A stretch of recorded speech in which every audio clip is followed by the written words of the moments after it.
scarred for life, but I'm set for life, and I'm set for life, but I'm scarred for life, and I'm coming at you. I'm fucking crazy. I'm fucking psycho, fucking insane. That's the fucking chorus right there. You nailed it, That is dude. You good. nailed it. Yeah.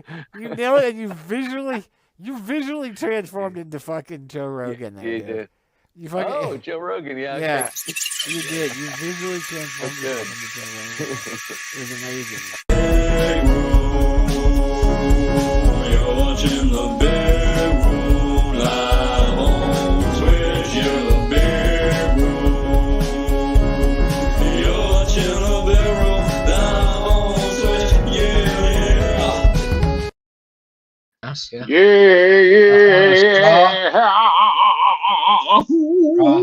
Oh, sure. Yeah. No. No straw. No. Sure, yeah, no. Sure, no. Oh, yeah. No. Sure, Badano. Anybody else there? Sure, Badando. You have good beer. You probably thought you were asking him if he wanted to, toke a joint. Yes. Mm. Do any motion. Tokadando. Toke your man. Hey, Took your man Brian, down. smoke some weed? I could really hear K-Rock. This is a treat. Todd, TK said that you're very audible back there, K-Rock. Oh, yeah? Yeah, like it's a treat. Hi. Hi. So watch your farts is what I'm saying, yo. Right. your Watch farts. it. Watch it. Explain the bitch with the strong motion. Whoa. Hi. Chicka bow. Jiggity biggity bow. Trying to get my lighting system. Blinded by the light. Hey. Hey. Hi. Hey. Hey. Oh. Hi-ho. Hey, you. I know you. I know you. I know you. Welcome to the Big Room. I know you've missed us. We're back. Couple Big Room bucks going out to you and you and you and you for all the references that I just threw and through and through. I'm Monk Tiggity T, and that's BB Rumble. Ad Hoc is not with us tonight. He is running sound for the Flood City Music Festival in our hometown of Johnstown, Pennsylvania. Ad Hoc was called home to help all the national acts that have flown from all around the world or United States to come perform in our hometown. I can't remember who the big name is this year. I was sent the flyer, but I'm not sure. It's not like Hootie and the Blowfish or something like that. I don't think it's Hootie and the Blowfish. I don't think it is either. It's Poopy and the Dope Gish. It's Poopy in the Dope Dish. And the soap dish. Pooping in your soap. Pooping in your soap dish. Pooping in your soap dish. Oh yeah. Yeah. I hear let's see the headliner for the Flood City Music Festival 2023. Go to artists right here. Oh, okay.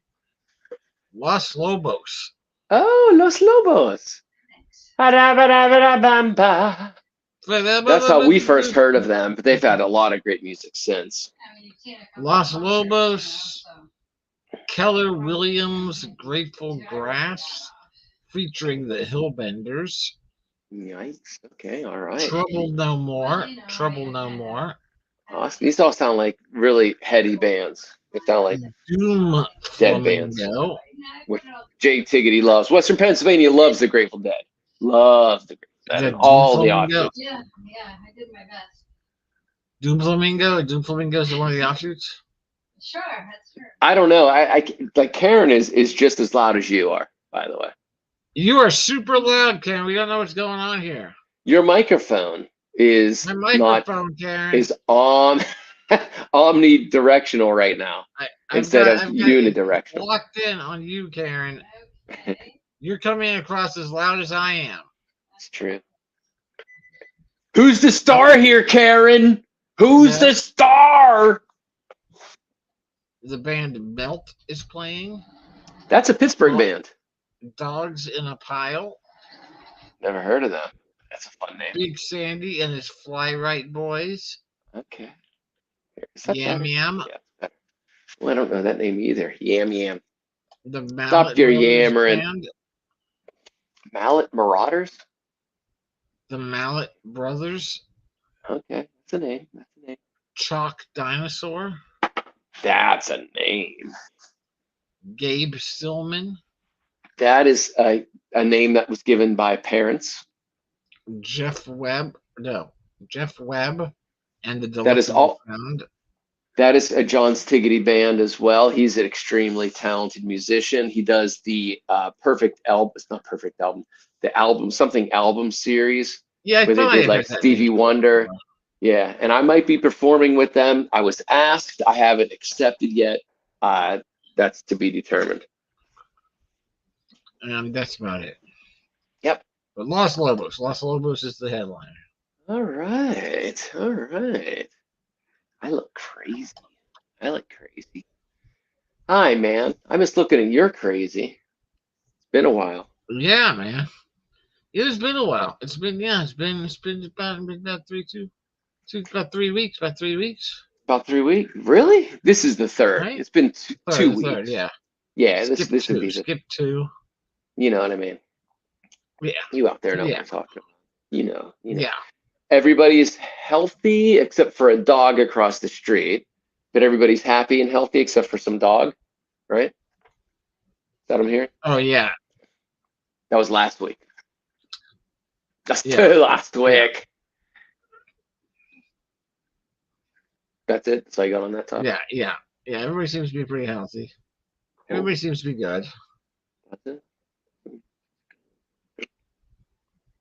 Oh, tampon string right there. You're very jittery. Sorry, it's heavy. It was jittery, huh? But there's a lot of, Yeah. the weight at the other. Yeah, I'm not as strong as strong. It was your video. Your video was jittery. Oh, really? I wonder why. It was. It wasn't me? No.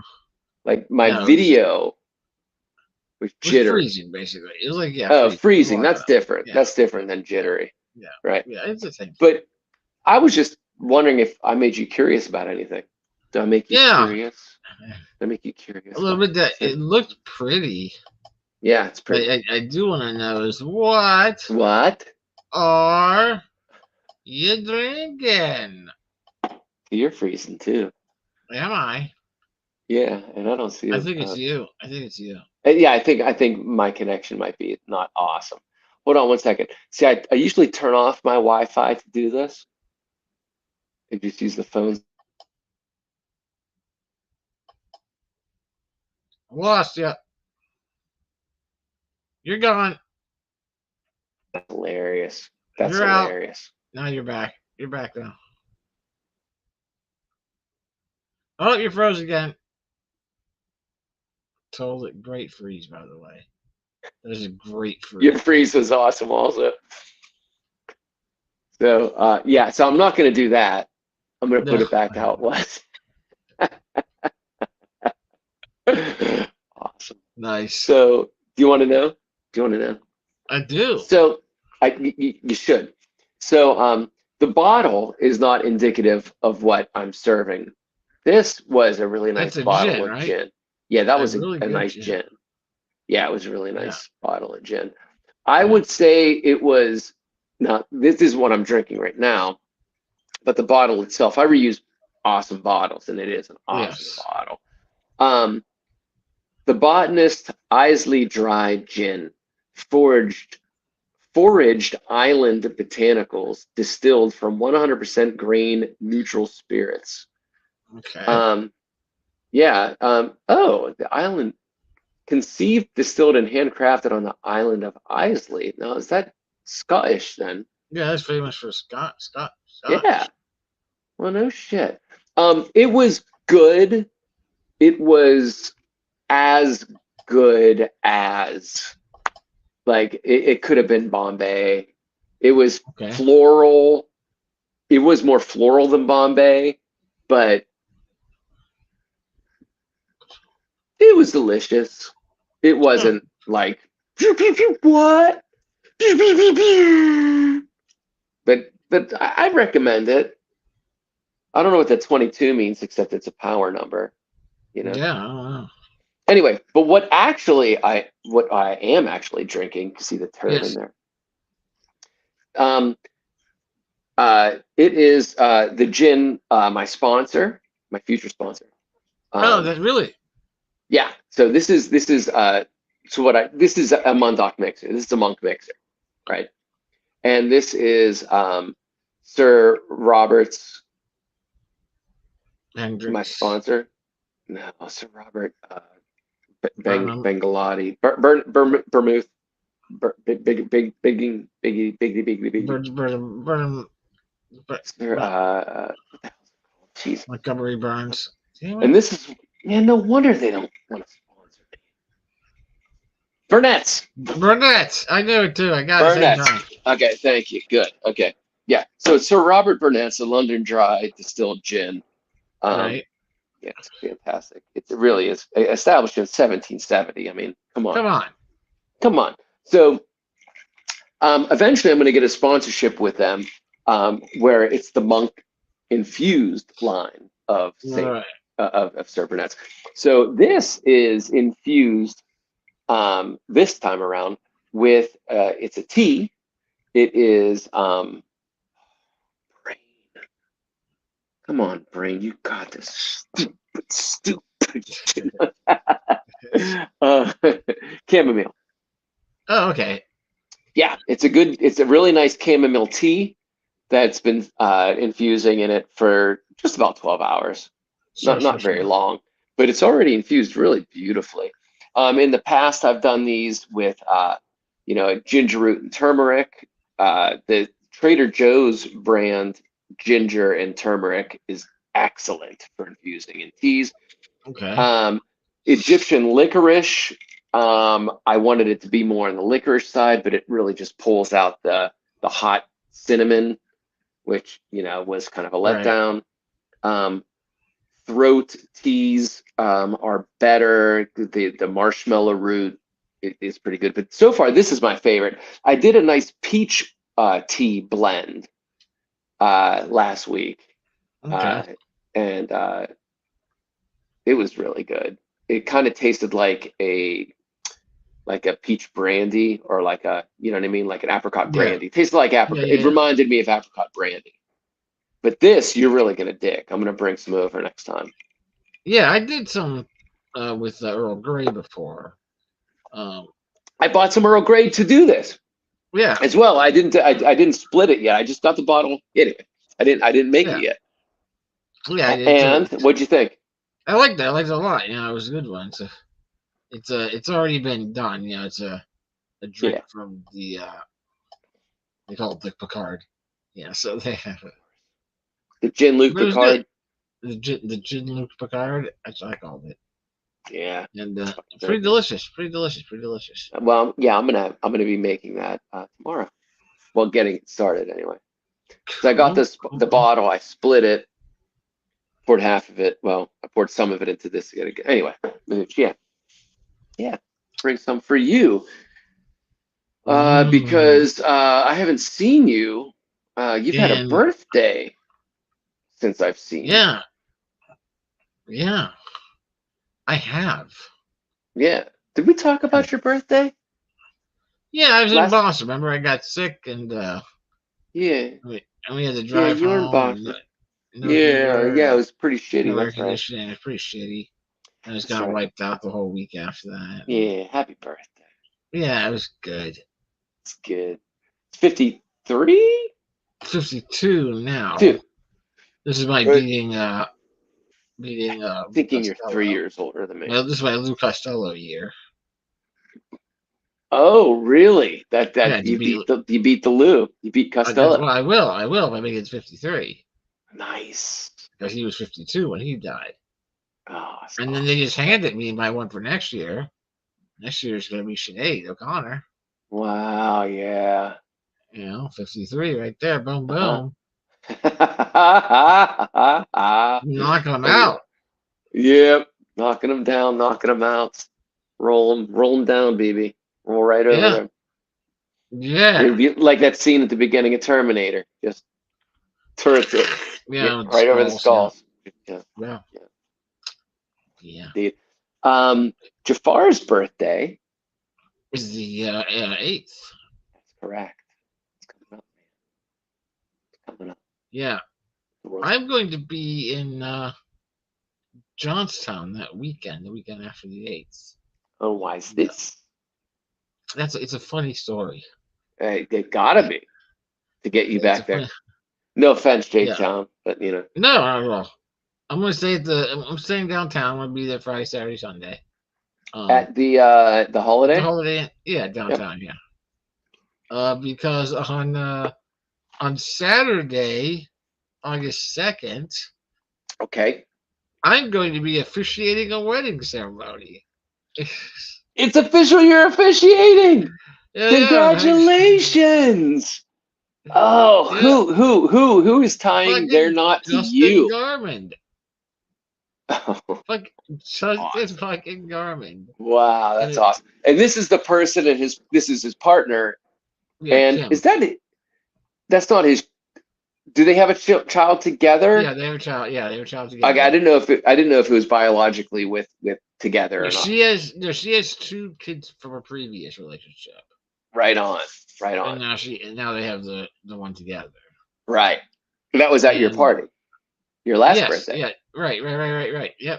Yep, they I were mean, there. well, 2 ago. Yeah. Yeah. Your party. Yeah, and they had someone like months ago that was going to do the wedding who backed out. Was like, no, I can't, man. I'm not going to be in town. And then Justin said, "Do you think we could ask Brian? And he's 'Cause you did. We could have him write something. We could have him write something up for us, and So, they asked so you have been ordained, right? Like you're able to do it. You did it. I thought because Rebecca is, and I thought you both were going through it around the same time, just because it was like pandemic. Yeah, no, I just got it a few months ago. That's awesome. Did you pick a title? Was there a title involved? Is there a title involved?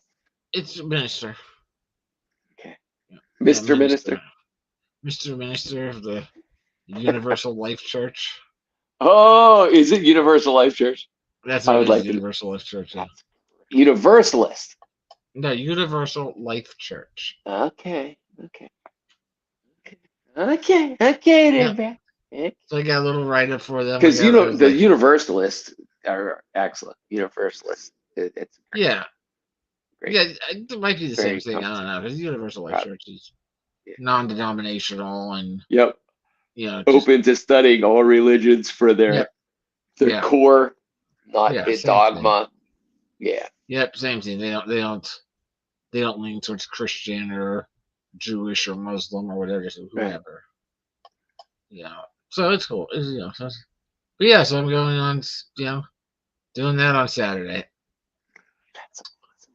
What are you gonna wear? Dude, we have a over the head robe thingy that was from St. George's Serbian church.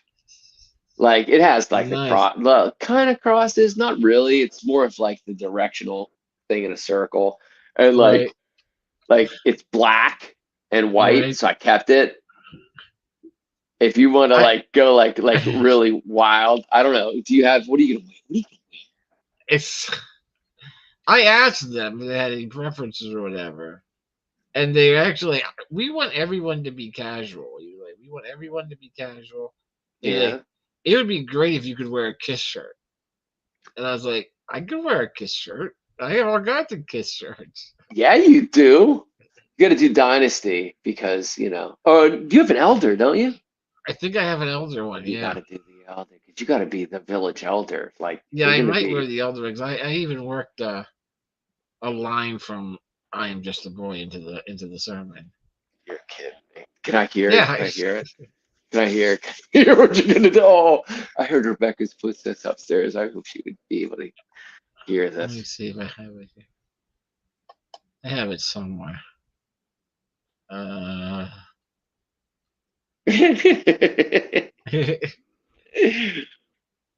I told my Already, I am dad. the tickled. I told Tickled. my dad. Told my dad. I was like, "Hey, you want to get together for dinner on like Hmm. Friday night? Because I'm gonna be in Johnstown." And he was like, "What are you gonna be in Johnstown for?"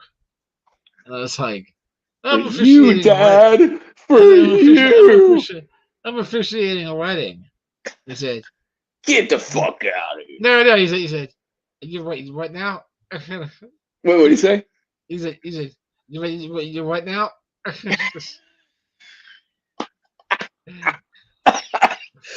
I said, "Yeah, yeah." Oh, And that's funny. he said, how's it going to be legal? How's it going to be legal? And I said, I got I made it ordained. legal. I made it legal. I got it as God of my world. And Yeah, that's right. 500 big room bucks. What movie? yeah, that's actually my my username on the As Church God of my world. God of my world. Yeah, Yes. is As my God. username As God or no, just God? just God of my world. Yeah, God of my world. I love it. yeah, is the username for the Church of Life, Universal Church of Life. Oh, But that's awesome. and he said, "How's it gonna be legal?" I told him. I said, "Yeah." I told him, "Hey, that's your wedding gift right there, man. I'll pay to get ordained and and write you up a thing." And he was Wait, like, say that last part again. "That's what I said." I told Justin and Kim. I was like, "Yeah, hey, that'll You be my told wedding Justin gift." the wedding gift is Yeah, to get yeah, ordained. Gotcha. right. I thought it was a Mike thing. It was like, No, gotcha. no. Yeah, Yeah, gotcha. No. Yeah. yeah. And he said that is ridiculous. I His said, "Yeah, Kiss yeah." collection is pretty fantastic. Oh man, he's a huge Kiss fan. Huge Kiss fan. Yeah, his collection is impressive. Yeah. So here's what I'm gonna say to him. Oh, by the way, ironically enough, and we'll get back to this if we could. I want to hear this, but I just watched, which you had recommended, the A&E Kiss story. Oh yeah, yeah. I just watched it last week.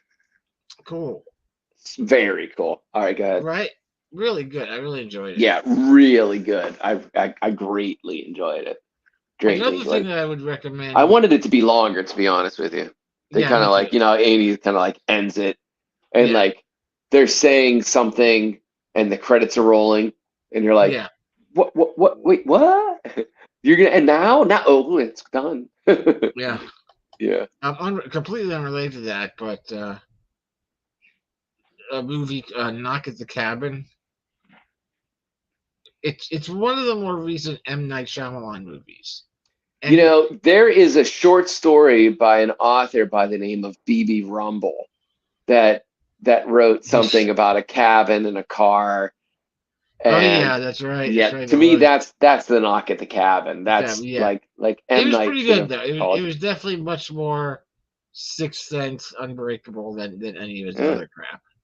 Oh, good. But Okay, it's I've worth never a lot. heard of it. Knock at the Cabin. It's about What platform is it on? oh fuck. A Knock. Prime? Okay. I think Prime. Okay, got it. A Yeah, Prime, I Knock think at Prime. the Cabin. Okay. Knock at the Cabin. It stars Bruce Willis? no. The big guy from Dave Bautista. The guy who plays Drax. Oh, really? Really? Okay. Yeah, very Not great known job. for his acting skills, but He did okay. a great job with it. He did a great job with it. Okay. And basic premise is gay couple adopted a little girl. They're out on vacation in a cabin, and 4 strangers show up, and things go from there. Is he one of the gay couple, or is he one of the 4 strangers? He's one of the 4 strangers. Bummer. Okay. But I was hoping yes, he's the baby. I was hoping he's playing the baby of the gay couple. the small Asian child. Yeah. Yeah. So here's what I wrote. Here's what I have written for him. Okay. Because they wanted it to be short too. They were like, we don't want any kind of long, super long. BB, don't make this about you, man. Man. So here's what I wrote. Wait, hold on. I gotta ask a quick question. What's the Yes. location? I gotta put this in my head. What's the location? It's in It's outdoors. in the park. Seward. It's in Seward. In a park in Seward. It's in a sewer. It's in a store. Seward.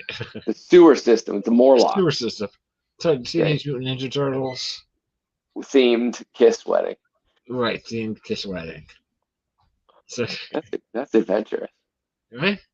So there you Yeah, go. yeah. They both have comic books. Yeah. All right, let's hear the magic. We are gathered here today to see this man and this woman joined together in holy matrimony. To be honest, 6 months ago when Kim and Justin asked me to officiate the ceremony, I was surprised. I mean, I was honored, of course, but I was surprised. I've never been big on ceremonies. I'm not a very religious person, especially organized religion. I do believe that there is more to the universe than any of us are able to understand. Powers of light and goodness, negative powers, and demons of darkness too. But as far as organized religion, holy sacraments, ceremonies, I've never been comfortable with it. However, something that I do firmly believe in is celebrating moments. Moments are what our lives are made up of. They're what we live for. And far too often, people just let these moments flash into existence and then fade away without recognizing or acknowledging them. Moments range from the personal to the unifying. It can be a single shooting star that shoots across the night sky, which only you see, but you remember it for the rest of your life. It could be that exhilaration when an athlete scores a goal for our team and 20,000 of us erupt at the same time in a shared rapture. Or it could be that one moment that becomes infinite, when two people meet each other and change the course of each other's lives for the better. That one moment when two pathways become one, strengthening each other in ways that neither thought were possible. It is that kind of moment that we are here to celebrate today. I can tell you, I've known Justin for a dozen or so years now.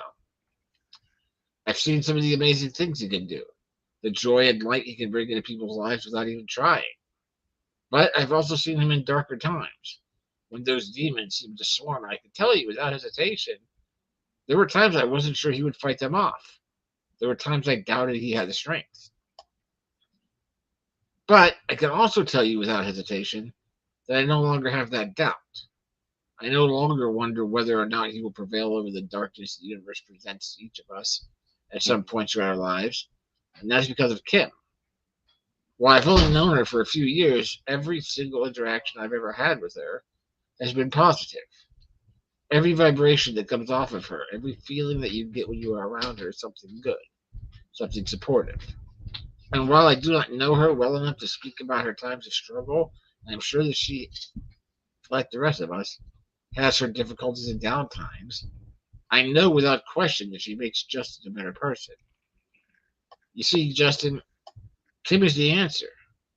Kim is the answer to the question that you have asked me directly dozens of times over the years that we have known each other. It is Kim who steers the ship through the stormy sea. And because of that, hope will not be lost, as I know without question that Justin would do anything, spiritually move the heavens or physically move the earth to help Kim. So this right here before us, this is a moment worth celebrating, worth remembering. And then after that, it just goes into the standard. I understand you each have some words that you'd like to share as well as rings. Justin, you'll go first. When you're finished, place the ring upon her finger. My question is, before that, you need to make sure it said pause for applause. Oh, okay. Pause for applause right. and tears and pause for distribution of Kleenex. Of Kleenex, right? Yes. Yeah. And then it's just Kim, your turn, and then right. That. Dude, BB, that's brilliant. That's really good, man. That's really good. I think they'll like it. Wow, I think they I don't care if they do or not. It's good. They should like it because it's really good. Justin's gonna love it, and she's gonna love it because she knows damn well that she is the anchor. Oh my God! To the ship on the stormy sea, you know what I mean? brother, that cat, she's the anchor. You know what I mean? So yeah, thanks for acknowledging that, and you called it out. You're like, I'm glad you didn't sugarcoat. It's right up front and beautiful because of that. Yeah. Yeah. Good job, man. Good job. So man. I think it'll be Good fun. job, I think man. it'll be fun. And I got results back from my spy story. Remember the spy aerobics Olivia Newton-John? Yeah, absolutely. Yeah. Okay. It was great, okay. man. It was great. It was great. I got the best. Okay, hold on. I remember the story very well. I don't remember 100% of what it was being. Who was it being released to? Like, what was the setup? What was the challenge? Yeah, it was. Hold on one second. I gotta answer this person. To Gene Simmons. Hold on.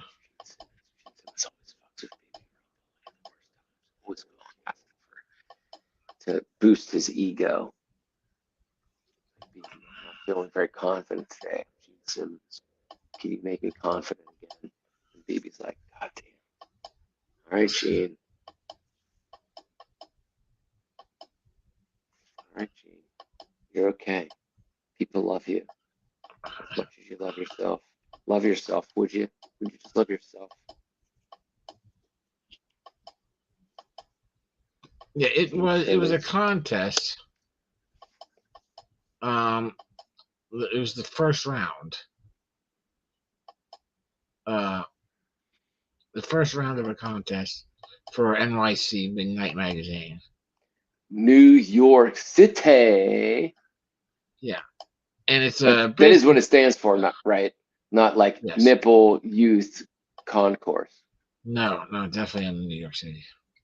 Not Nipple Youth Concourse. No, of New York City. Of New York. Yeah, right. So it's NYC. Yeah. I got a subscription to Nipple Youth Concourse of New York City as well. But it was the first round of a contest. There's a little over 3,700 people in the contest. That's a lot of peeps. Yeah, separated into 100 groups, so about 37 people per group. Everybody gets 2 challenges, and then they combine your points from the first 2 challenges, and the top 5 go into the next round. And there's 4 rounds total. And each challenge is a different, challenge. Yeah, it's a flash fiction. You find out at midnight on Friday what genre you have to write in, and it can be anything from romance to horror.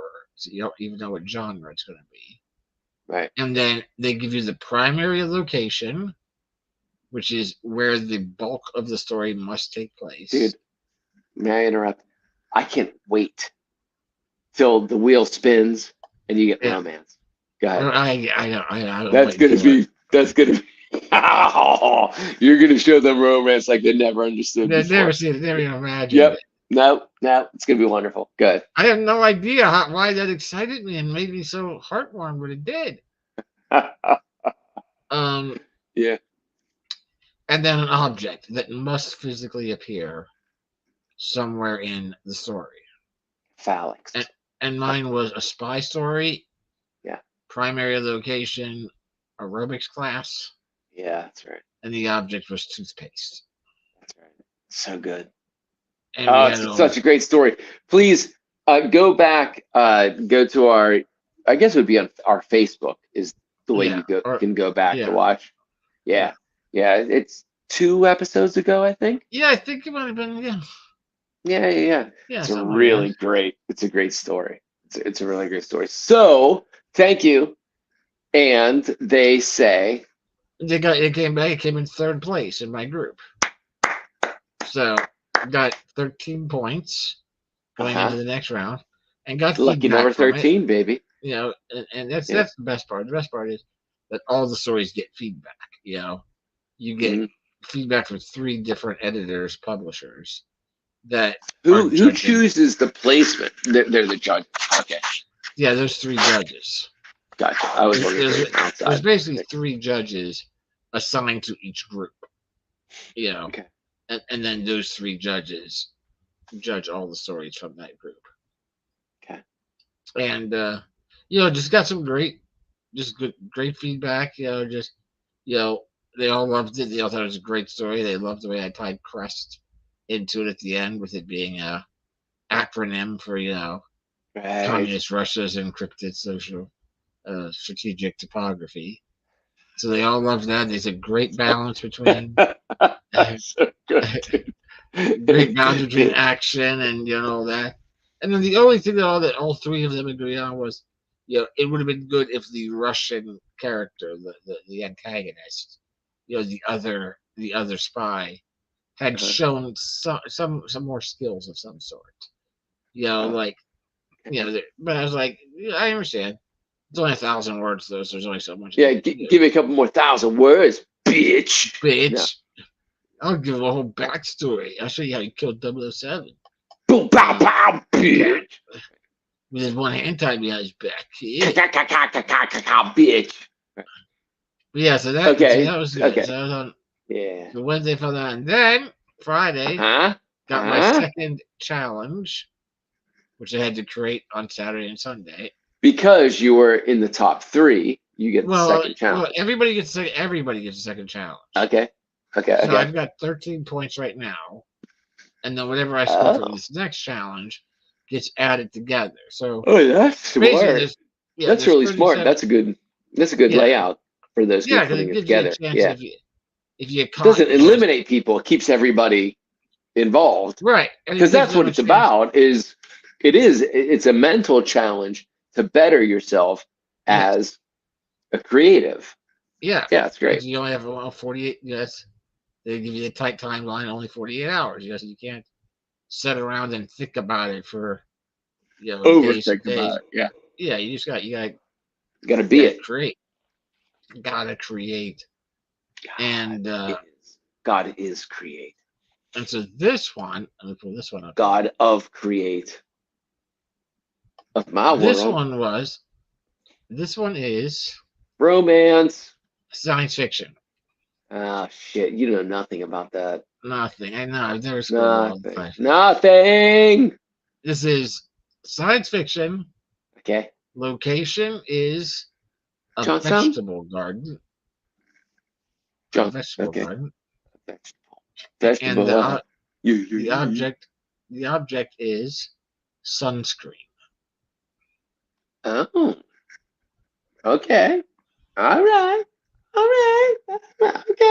All right. Have you written this yet? Well, yeah, I had to have it in by Sunday night. And have you written it yet?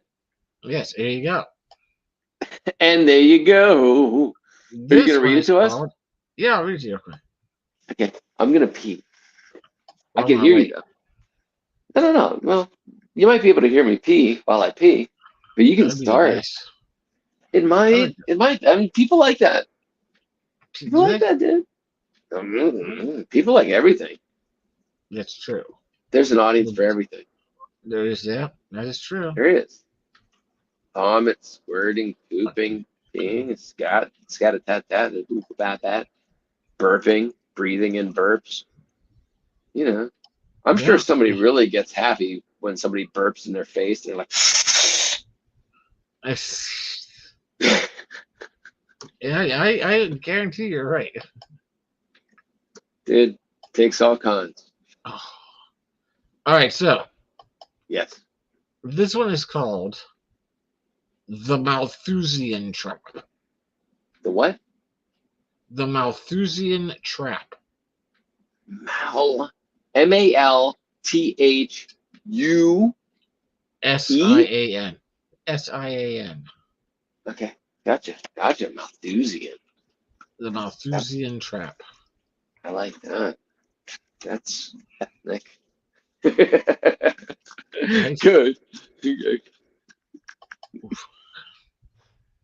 I'm in. That's it. Here's this one.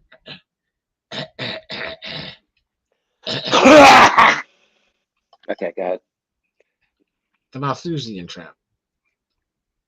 Now, have you applied your sunscreen? Professor Montgomery Graham asked me as we approached the doorway to the Right out of the primary gate. level. Right, to the primary level of MSG 132. I have, Professor Graham, but I began, holding up my applicator as proof. Call me Monty. Oh, okay, sure. I have, Monty, but why do I need it up here? I was new and completely untrained, excited to have been given the chance to work on one of the 500 massive space-based garden stations that orbit the Earth, and thrilled to play a role in potentially saving our planet. It was the first time I could recall feeling hopeful. My apologies, Monty said while pressing the button, which opened the door, allowing us to exit the small living section. We don't get a lot of new recruits up here, so I forget that not everyone knows exactly what we are doing. We stepped from the quaint living quarters, and I stopped in my tracks. I'd been told what the MSGs were, but seeing one of them now took my breath away. As far as I could see in front of me, and to both my left and right, endless rows of every imaginable vegetable, periodically interspersed with poles with information about that section. You see, Monty continued as he ushered me into the garden, allowing the door to close behind us. We grow vegetables for the earth in a variety of ways: hydroponics, aeroponics, microproduction, and the old-fashioned way, in enriched soil. But all of them need light, and that light still gives off levels of radiation that can cause your basic sunburn. Oh, right, sunburn. I've heard about that. We don't see much of that on the Earth anymore. No, we do not. Monty fell into step alongside me. That's what a population of 45 billion will do. Not only is there not enough soil left to plant in because of all the infrastructure, many folks spend their entire lives moving from one building to the next, never even getting outside. He was right. Prior to being chosen, I had only been outside once in my 25 years of life. It's such a shame, I said, because the sky is so beautiful. Our investment in climate control and air purification has really paid off over the past decade. Well, Monty almost chuckled, it has certainly paid off for our atmosphere, but it's only pushed us further into the Malthusian trap. I looked at him, having no idea what he was talking about. Like me. Just some ramblings from one of my ancient ancestors, Thomas Malthus. He theorized that, quote, say me the name again. Thomas Malthus, M-A-L-T-H-U. Yeah. Okay, thank you. He theorized that, quote, the power of population is indefinitely greater than the power in the earth to produce subsistence for man. Essentially, that the urge for humans to reproduce would inevitably prove greater than the capacity of the earth to sustain them. Wow, seems more prophetic than rambling. Well, we have certainly outgrown Earth's ability to provide for us as a species. But he also believes that this would most likely lead to the extinction of all humanity in a mass famine event. Monty stopped, cutting himself off. Here we are. This is the starting point of where you will be working while you are here. I looked around, seeing that I was in the middle of a vast section of carrots being grown in the old-fashioned way. I was happy. I would be working in an area using enriched soil. I was looking forward to digging in the dirt, having never experienced dirt as anything other than something that accumulated and was cleaned up. From right here, Monty looked up at the pole we were standing next to that next marker ahead will be your section. I took a deep breath. I swear I could smell fresh air. I smiled. This is where I would do my part to try and save humanity. Do you think we can do it, Monty? Do what? Save humanity from extinction? I nodded. Of course I do. He hit my back in camaraderie. I wouldn't be here if I didn't fully believe that. I just hope I can do my part. Don't worry. We're not just going to throw you in the deep end. I'll be checking in with you every day, and you'll have classes. You will learn exactly what kind of nutrients your crop needs, how much light, how much water, and all of that. All you must do to start is treat each one of these vegetables, every single one under your care, as the precious cargo it is. That I could do. I knew it would be a long road, but I was proud that I was going to be in a position where I might be able to make some small difference. And then, after you're comfortable with this part of it, we'll get you trained up on selecting the 10% of your crop to inject with the tridecanide and how to take care of that. Tridecanide? I spoke slowly. Isn't that a poison? Oh, yes. Probably the deadliest we've ever created, Monty smiled. Odorless, no taste whatsoever, kills people in almost limitless ways, from aneurysm to ventricular tachycardia, and virtually everything in between. But Monty, I don't understand.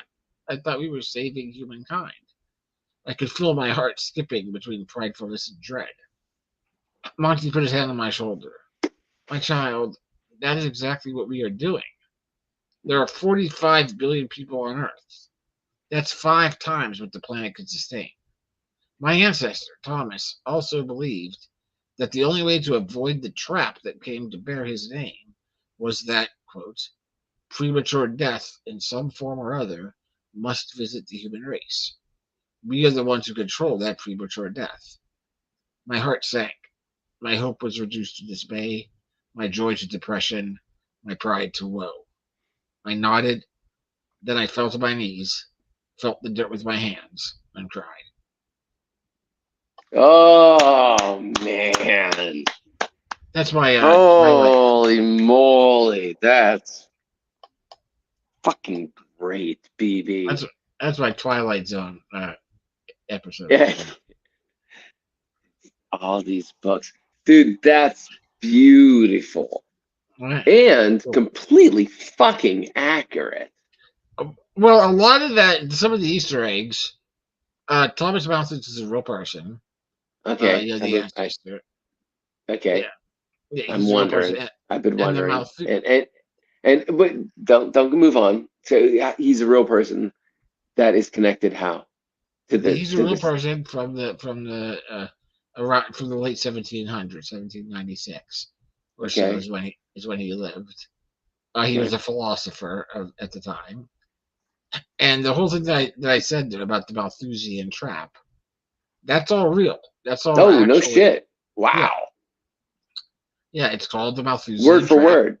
Yeah, the whole thing is that we will outgrow the planet's birthing. The urge. We're going to outbirth the ability the planet has to birth food for us. Well, we consider it food, but the planet is birthing life, and we look at it as food because we're alpha. But we're going to outbirth the planet's birth. Yeah, that's what that was his theory. Yeah, that was his theory that came to be known Malthusian. Yeah, Malthusian. His name was Thomas Malthus. The professor is Professor Montgomery Graham. Okay. Who refers to Malthus as one of his ancient ancestors. And Thomas Malthus's grandmother or grandfather on his mother's side. So his mother's father was the apothecary for King and Queen of England at that time. Is this factual history or a factual history? Yeah. Okay. And his name was Daniel Graham. So that's so this is Montgomery Graham. So his name is so he is a descendant of Daniel Graham, who was the apothecary of the King and Queen of England. Okay. So, but all the and then all the numbers are accurate too. The ability of the Earth to sustain people and all that. So those are all awesome. Yeah. So those were all actual things there. So I submitted that Sunday, but I won't find out the results until September. Gotcha. And there's no way to let them know how genius you are in your unless they like the other the first story, they loved the whole crest tie-in. They loved the fact that it tied it. Did they do research? No, I don't think they that was the one with I don't remember the name now, but I mentioned Guanajuato, Mexico. Yeah, that's where the one spy goes missing in Guanajuato, which is the largest producer of crest to Right. space outside of America. That's right. That's right. That's Yeah. right. So, yeah, nobody commented on that. How good they? Right. That's a deep dive. These are deep dives you're doing, man. And Yeah, that's yeah, why, yeah. like, and listen, um, as a creative mind, when you put your creativity that is tapping into the big field in front of those people that have now been asked to, paid to, whatever, jury, judge, and executioner, they don't have the ability to do the deep dive as well. right, So right. the end result has nothing to do with the creative process. It is just, how does it connect to people that have an interest in the same things that you have interest in? And it's only a very small percentile Yeah. of the interest of the same things that you have interest in. So the question really is, and this is when I went from fine art university to commercial art university, and how it broke my soul. Both of them broke my soul in different ways. Right. The first one was realizing that I knew nothing. And then the second one is realizing that I knew so much that I couldn't realize that I couldn't funnel it into to make those who know nothing know something, Right. if that makes sense. Yeah, this makes perfect Right. sense. Yeah. Yeah, and this is the infantile mind of a teenager, right? So I was Right. completely inaccurate on both accounts. and here you are, in half a century, knowing Right. that you know something that you put the hours in, man. Like, you know more than they know. You know more than the judges know. So it's okay, but I digress. The point is whatever occurs in this, know that it's pretty fantastic. And when the audience starts building because of your name, they're going to study and look into the depth Right. That would be my of hope. your That's my hope, genius. yeah. Plus, it's the inevitability Then it become a of putting thing, it right? out there. It's being a thing, Yeah. but you are already the thing, but it's putting it out there so that more people have accessibility to the thing Yeah. that fascinates them. And Yeah, that so, more like, people find something interesting and right, and hear something and go, and you gotta be like, why the heck, why Guanajuato, Mexico? I mean, and just look up. Did they just make look that up? Did he That make that up? exists. No, Wait, why does it exist? Why is Why it? was it Oh my selected? God! There's a giant crest factory in Guanajuato. Uh-huh. Yeah, so stuff like that. Yeah. That's the deep dive. That's what makes it. That's what makes, I guess, fiction interesting, is because it is fiction. Right. Right. Yeah, it's fascinating. Yeah. That's the kind of shit I dig on. I love nonfiction, to be honest with you. I love nonfiction. Like it. If I'm going to spend my time into something, I want to have, I want to be experiencing something that I couldn't experience on my own. But when you start tying that in to an adventure type, or like I just recently rewatched Bohemian Rhapsody. Oh, cool. Which is fiction, nonfiction fiction. Yeah. And all these, like, biography movies are nonfiction fiction. And then, like, right after watching Bohemian Rhapsody, watching History the week Right. afterwards, you know, Right. and like right out of the gate, they're like, Peter Criss and Ace Frehley are not involved with this, and they Right. actually like are. I can't remember the words, but it's like they're saying no. So we're putting this out there without their consent, Right. Right. but we're using interviews with their words, Right. you know, in the process of putting it out there. Although Yeah. they have said they do not consent to this, or they're not collaborating Right. in Yeah. this documentary, these are their words. You know? Those are the words. Yeah. Anyway, anyway. Yeah, I think you are on the trail of becoming. I'm glad you're putting it out there, because it's not gonna. Those who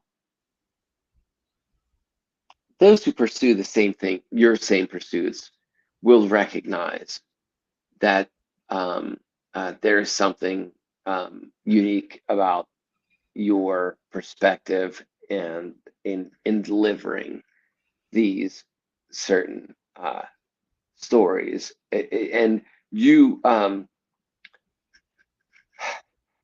being in these challenges is brilliant, because it shows that from 3 specific minute random things, Yeah. you can Yeah. generate not just a story, but something that is connected to Yeah. the That's what I love. bigger, like your intellect is fascinating. It fucking truly is, dude. And I wish I could tell you who I was. Oh, my battery's about to die soon. I gotta plug in. I am plugged in. My phone's about to die regardless.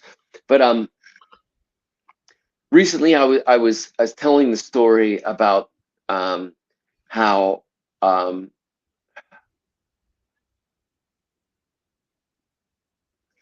I'm going to tell the story this way. Recently, I've come to grips with the reality that my life is not a common one, and my Okay. perception of life in general, that those that are experiencing their version of it somehow relate to mine in a way that maybe we can converse upon. And Sure.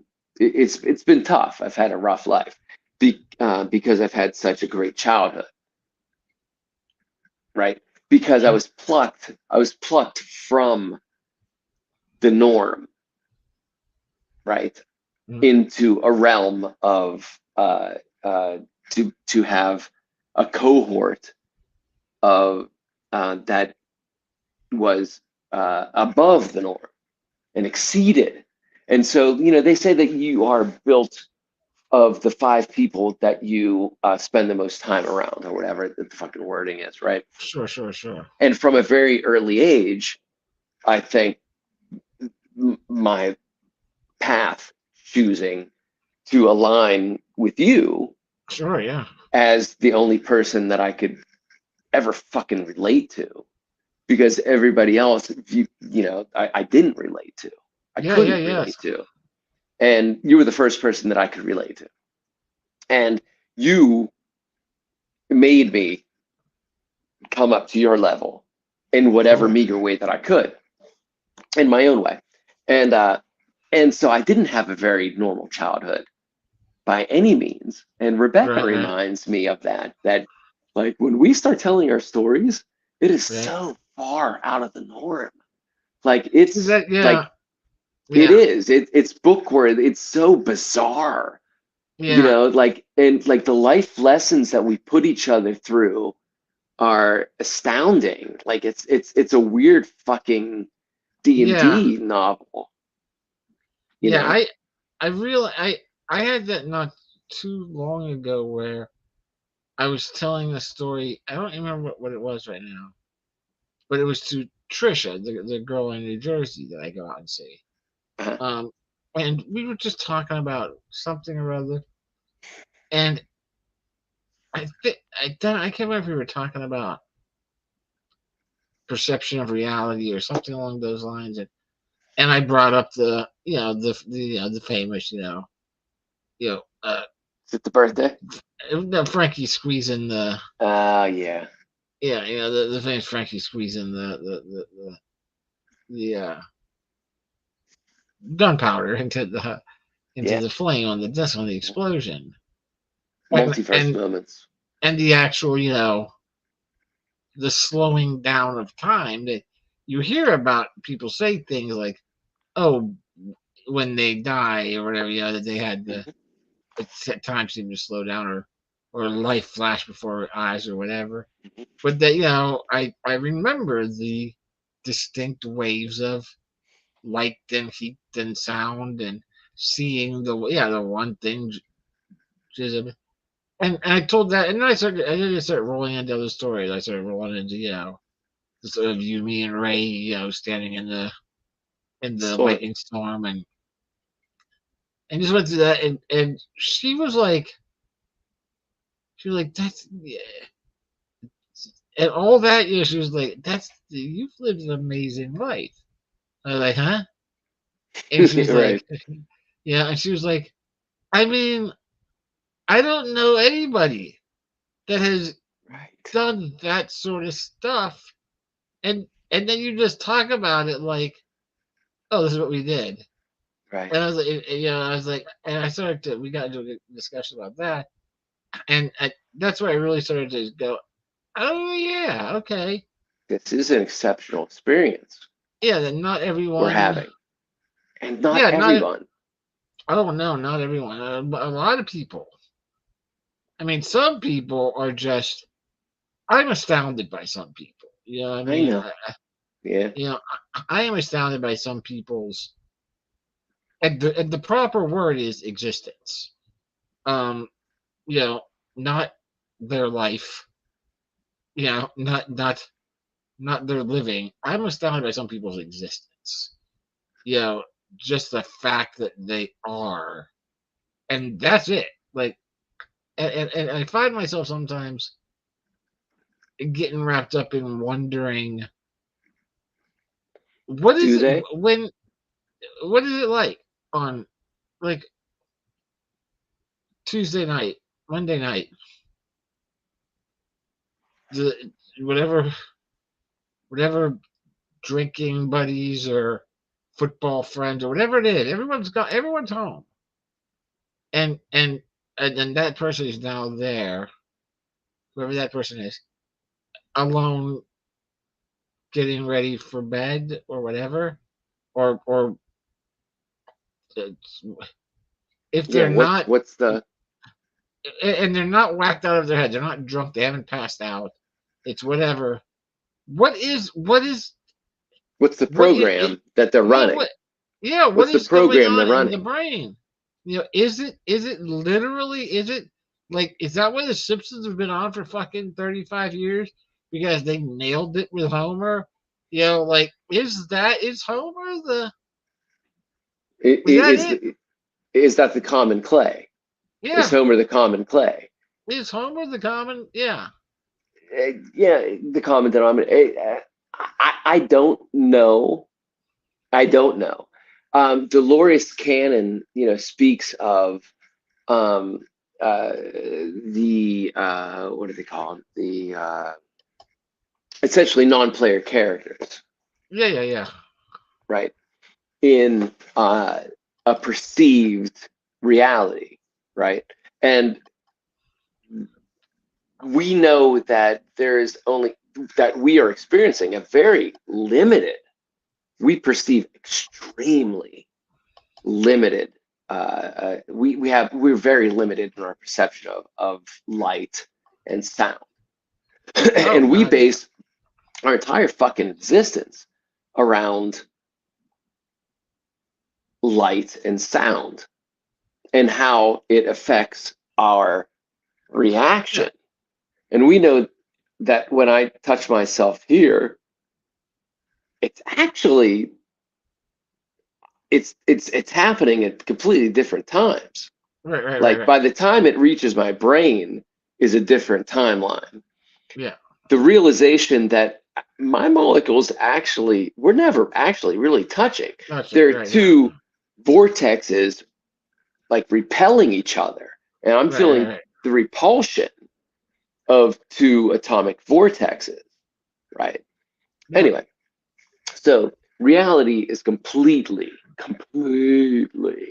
um, uh, to the individual.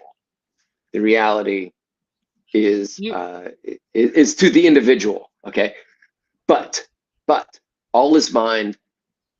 The universe is mental, but there is a perceived individuality, or when you have an individuality, you have to acknowledge that there is a duality, right? You have to acknowledge the other. In order to have an individuality, there has to be the other, right? Yeah.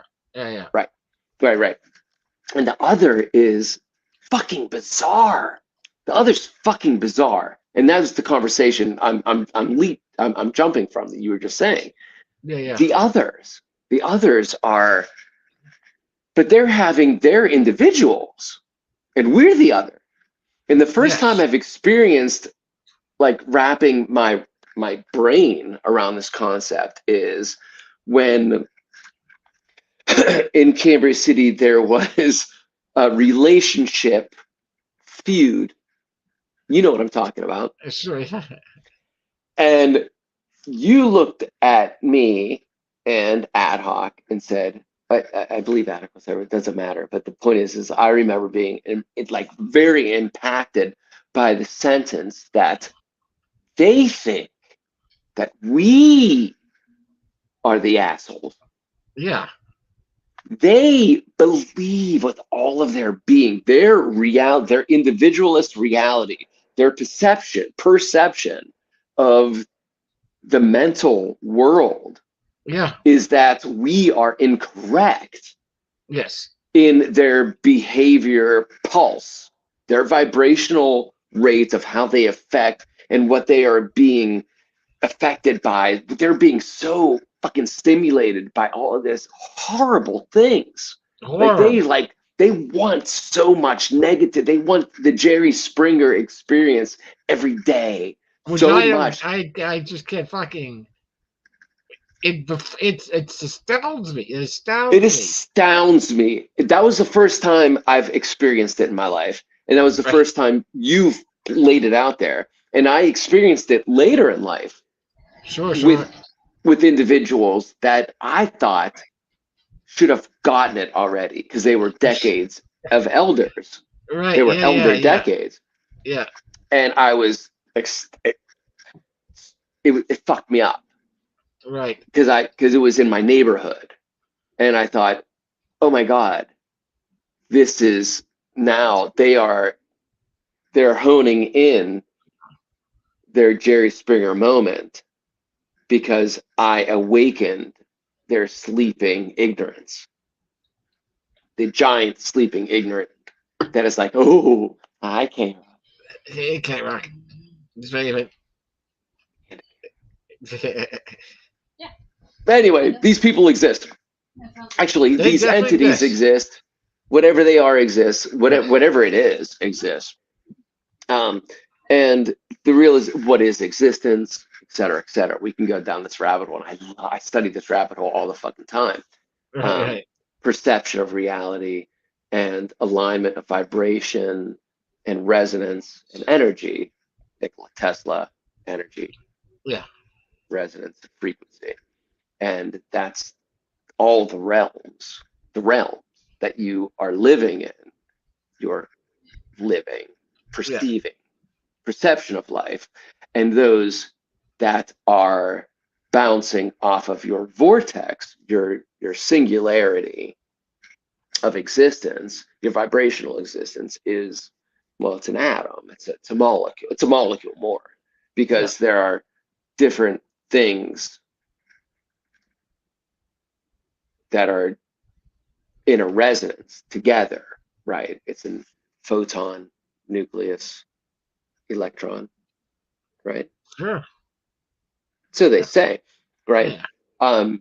As far as like Newtonian matter, right? Mhm. They say that, you know, the entire Earth could be shrunk down if you like all the negative space, all the space in between Yeah, I was basically could be, yeah, it would be like a sugar cube, right? So there's more of the space in between, right? That actually is controlling Yeah. like our perception, right? Than our perception itself of matter. Yeah.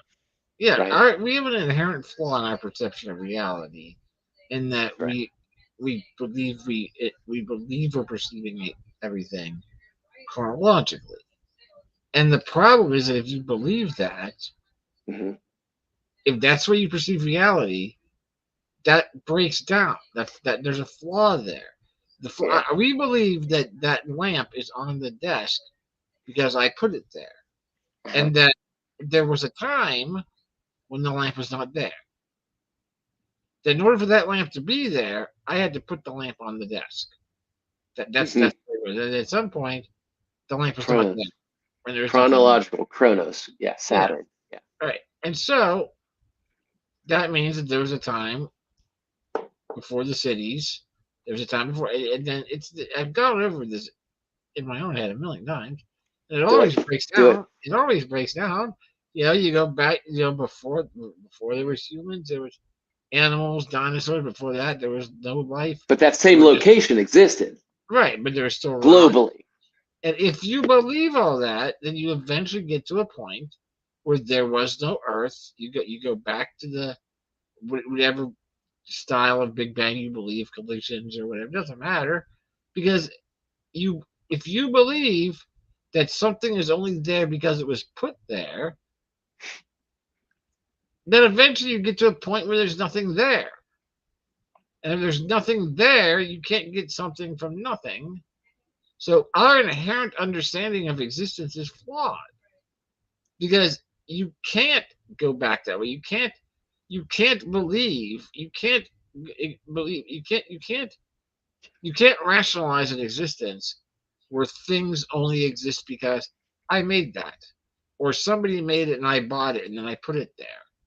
You know, that's sure. That's what we're seeing happen. That's what, you know. In order to have that painting, you have to create it. You have to go buy the brushes that somebody made or that you made. You have to go get the paint that somebody made. You've got to combine everything, because before that there was no painting, and I made the painting, so I made the painting, which means that everybody made something, and everything has to come from somewhere. If you believe everything has to come from somewhere, eventually there's nothing, and that doesn't make sense, because you can't if you have nothing at all, nothing, not just in this reality but in all realities. So you can't say, oh yeah, well, there was nothing in this universe, but that other universe collided with ours, and that was the Big Bang and brought to something. But right. So Yeah. But energy cannot be created, nor can it be destroyed. Sure. Right. So what I'm hearing from your inquiry is that the realization that it has always existed. All of these placements have always existed.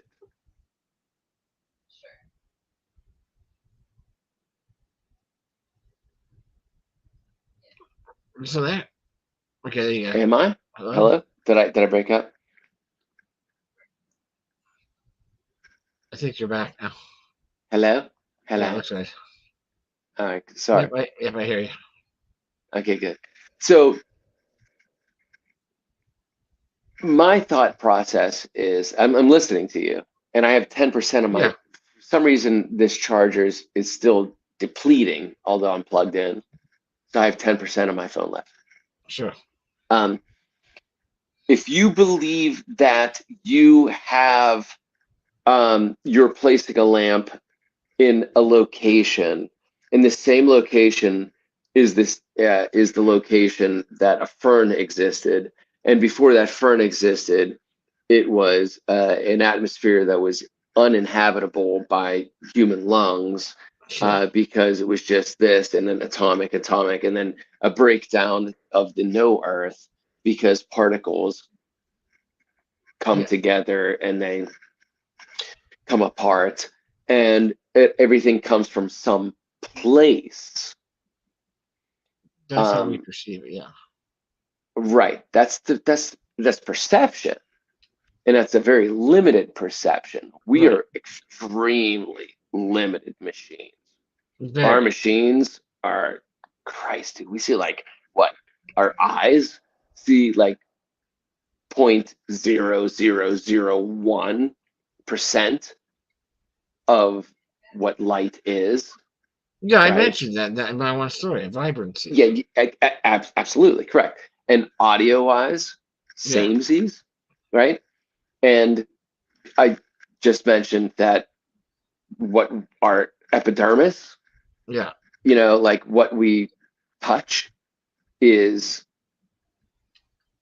it's like when I the time it takes to get from here to here, and then to react to it might as well be a millennium, right? It might as well be like, it doesn't fucking matter. Like, it's not. It's disconnect. It's complete fucking disconnect, right? Okay, so our reality is we are disconnected from something.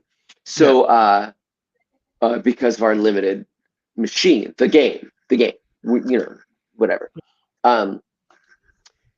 The seven hermetic principles. Are you familiar with these?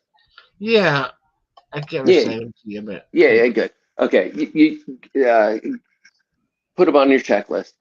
But the first seven of the seven hermetic principles is that all is mind, the universe is mental, right? And then the other six go through the same mentality of as above, so below. In other words, within, without, perception, a pendulum swings, water is neither hot or cold, it's just water. All of these things, right? It's a oneness. But the realization is that all is mind, the universe is mental. It's perception of the same. It's a oneness. And our perception of the oneness is the duality of being separate from the same thing.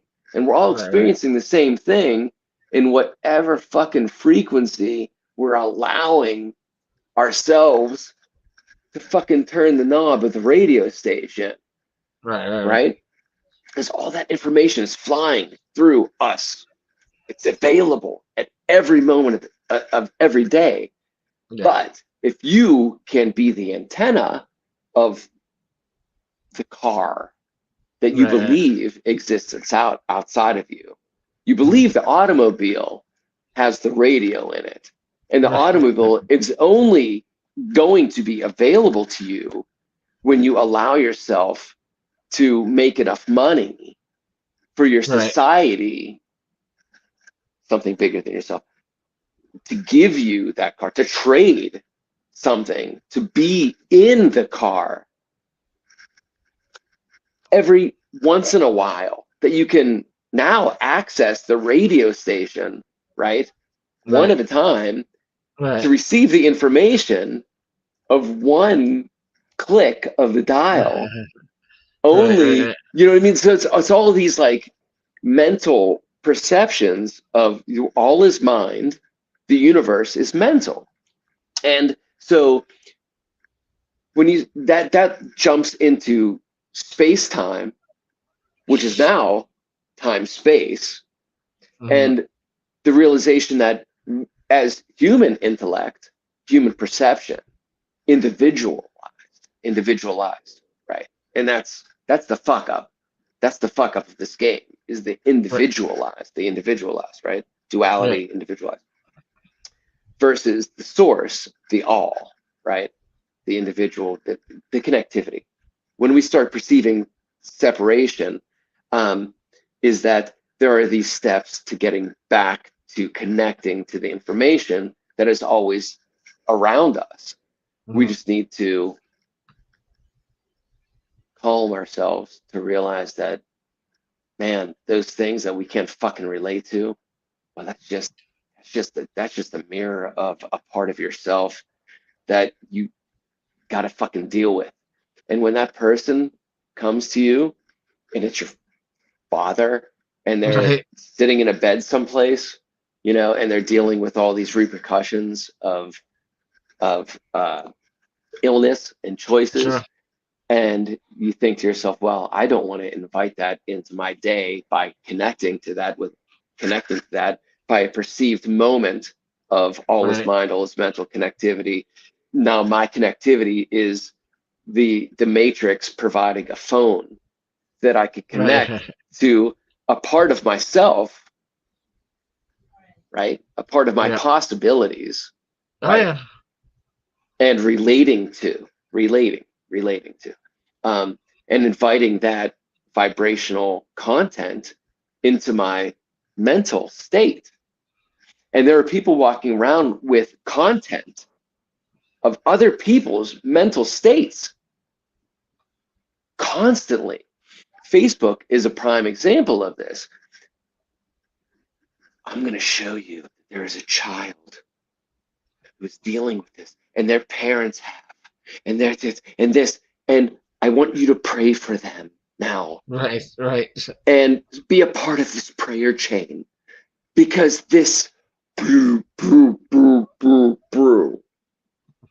And now you are part of this prayer chain that is supposed to elevate somebody else, but in actuality, it's connecting you to a lower vibrational state that has nothing to do with who you are as a vibrational mental state. All is mind, the universe is mental, right?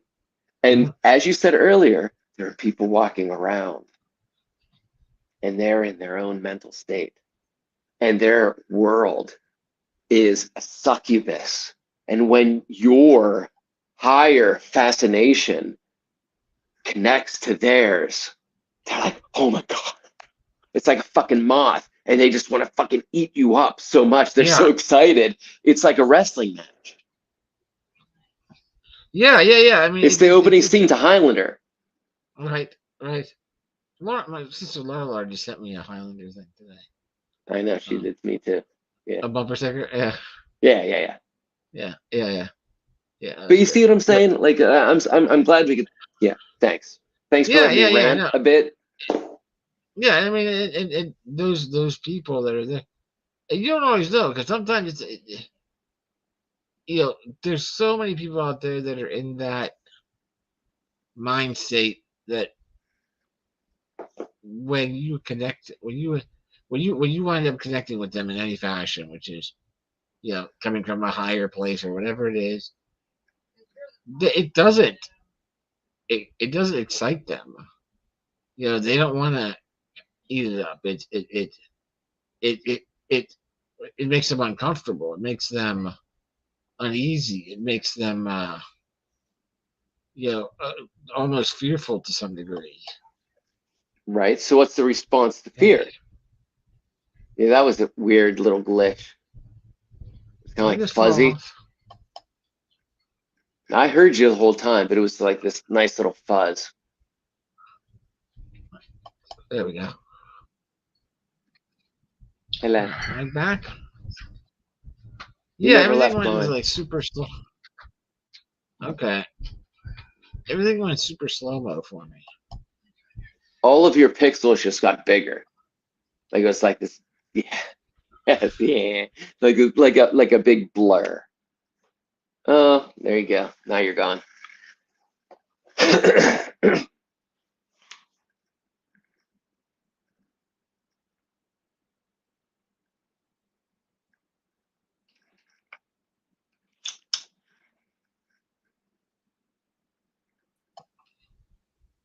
Hello?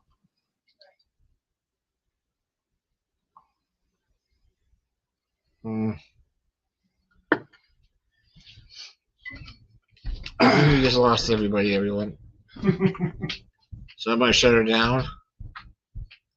Can't afford it. Can't wait. Can't wait for the return. So I'm gonna shut her down for the night. Having a very interesting talk there. Hopefully, all three of us will be back next week in the big room. And just think about if you're still out there, if you're still watching this. Oh wait, someone's back. Hold on. Hey. I just got a message. Something went wrong, and Yeah. I came back, and you were gone. And... Yeah. Well, everything like froze up on me, so I was trying to deal with shit. Anyway, I have 10% of my battery left. It's still being drained as we're. Yeah, I think we can get ready to wrap it up. I mean, thanks so too, man. I do love these times with you. I don't apologize to everybody else who was privy to our one-on-one conversation. There's not a lot of people that I could talk to about the big picture, but as I stated like 2 hours earlier in our conversation, BB is the first person that I ever connected to in my life, and I was 5 years old. So BB kind of set the standard for everybody else that had to deal with me in my life. And I apologize to everybody that came into my life after I met BB Rumble, because he set the bar pretty fucking high. That's what I do. I Yeah, set man. bars up high so no one can reach them. Can you dig it? Because I don't like people having bars to give them. They turn them into sticks. Yeah, but in all actuality, man, like we don't need to do this online, you know. Oh yeah, But there's just a lot of stuff that I research and like to align with. There's just a lot of fucking things that I research on a day-to-day basis. I don't watch a lot of I don't watch as much fiction. You know what I mean? I listen to a lot of books and different lectures and whatnot. And it really does. My fascination topic is reality, yeah, and creativity, because they're the exact same thing. And I think when TSR introduced that to us at a very early age, we kind of realized that there's worlds within worlds, and your perception of a world is just as emotionally connected as the physical connection. yeah. I will frequently feel that same. I always go back to our introduction to the whole D&D and expanding thing was that one day when Greg read that rule book, and we went out. I got snapshots, dude. Yep. Oh yeah. I got snapshots. And we came back and saw it, and he looked up I'll on never that forget. table, and I never forget that on his face I saw, ooh, he's found something.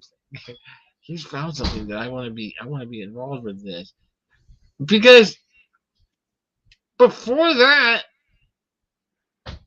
all your games that anybody played anywhere involved Were physical.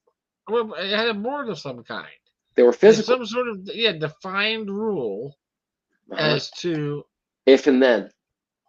Yeah, this, then that. And if this happens, that happens. And if it doesn't, it's not a part of the game. There's nothing that exists outside of that. It's a program. Yeah. But now, so that was the start right there, because that was one that broke away from, hey, we're playing life, playing Monopoly, playing Payday, creating a world. Oh, what happened? Now, do you remember? Now, I think we played Life before D&D, and sure I don't. Yeah, but I don't know if we actually played it the way that we ended up playing it. because we ended up playing life outside of the game. Do you remember that?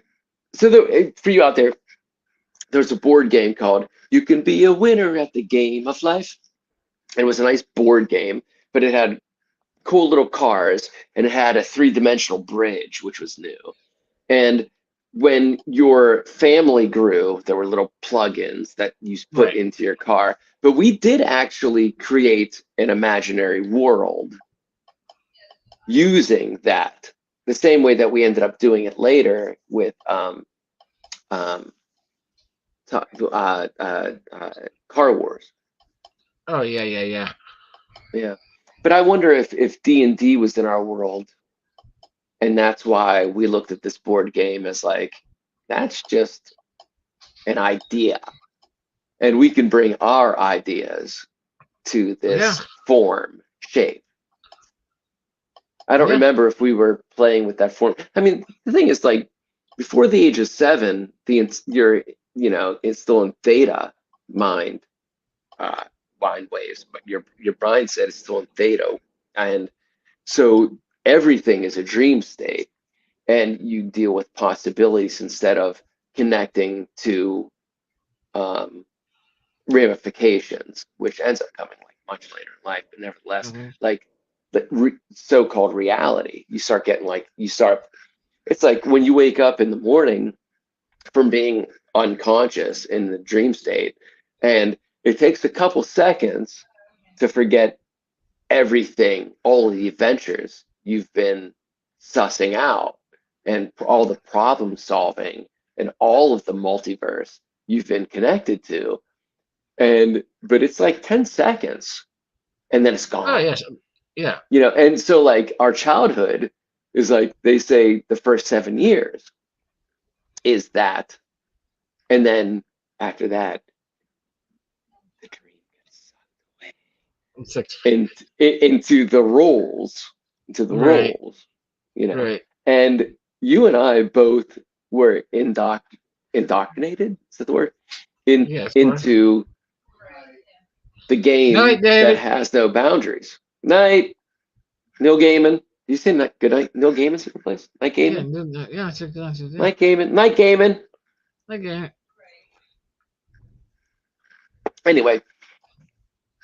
Anyway, I had said earlier, you and I, when people start asking us about our childhood, no, we didn't have a common percentage of the planet has not experienced the experiences that we have in our lives. Yeah, that's good. And yes, that's good. Yeah, it's good. I mean, it gives us it's good for us. In addition to that, but it gives us the perception and the crazy burden of trying to torture ourselves over what do those people think about in the middle of the night, and how do they exist, and what's going on in their head, where they don't have to worry about that shit at all. I can guarantee you, I know people. I can guarantee you, I know people. I know dozens of people who have never said, I wonder what Brian thinks about alone in his room at night. Or I wonder what CK thinks about alone in his room at night. It's never crossed their mind to consider that. Never. Let alone think about it. Never. Not once, let alone multiple times. My question is, I was indoctrinated into a belief system that what other people, whatever people are, the other vibrational content vortexes that walk around us and bump into us and bombard us, what is their perception of our thought process? And does that make them comfortable? No, it doesn't. And And how are we supposed to feel about? Is that okay? At yeah, what point do you say it's okay that they're uncomfortable, not understanding my thought process, my vortex, that their vortex of resonance doesn't align with mine, and it's going to bombard, and they're going to push me out of the tribe, and if I'm not in the tribe, I can't eat because they have fire. right. Yeah. I mean, there's a difference in reaction sometimes to that opposing energy. Yeah. I mean, there's still a part of me that has the natural reaction is when I encounter, and I don't want to say negative energy, but I just want to say an opposite energy from whatever I might have. Mhm. You know, that Less than there's a negative is positive is optimistic. Let's just say right. positive energy is optimistic. Yeah. Possibilities Yeah. versus whoa is this is what's wrong. Right. This is what's wrong. So I solve it. So it's optimistic. So Right. that's negative versus positive. Let's just put it at that. Okay. Yeah. And there's still some part of me that at some point when I encounter that wants to investigate it with whoever it's coming from, that wants to get into a discussion or an engagement of some sort Uh-huh. to try to find out what is your process here, like what is leading you to this result, to this output that you're this this thing that Perceived that you're outlet, putting out, that you're putting out into outcome, perceived outlet. into what you're putting out into this reality, into this existence, whatever it is that Your you're putting out. reality, your reality, your existence. And where our realities may start to try to cross over into each other, so that your reality is having some kind of effect on mine. I'm still there's still some part of me that is curious to engage with that person, with their source, and try to find out what is it like. What, because I think I could tell you. I think I could make. I mean, I'm not saying that I got that your way is wrong and my way is right or anything like that. But I just might have a better way or an easier way, or not easier, but a better. I don't know. I don't want to. Yeah, and then you, there's you know, you frequently find out there that negative, when it's coming from that kind of negative source, like you said with the other analogy that you chosen broken end result. yeah Like that they're yeah connecting to the end result as a negative end result, yeah and you're connecting to the end result as solved, and they're connecting the end result as unresolved. yeah These yeah are and vortexes of resonance. Yeah. yeah and then But that's their whole fucking reality. the whole thing. Yeah. So so you're very. I as well am very fascinated with other people and their perception of reality, and every once in a while it comes in, and I'm like, oh, that's very curious. Oh, Yeah. And living outside of your own limited perception is very curious, and so you have conversations, Right. and then I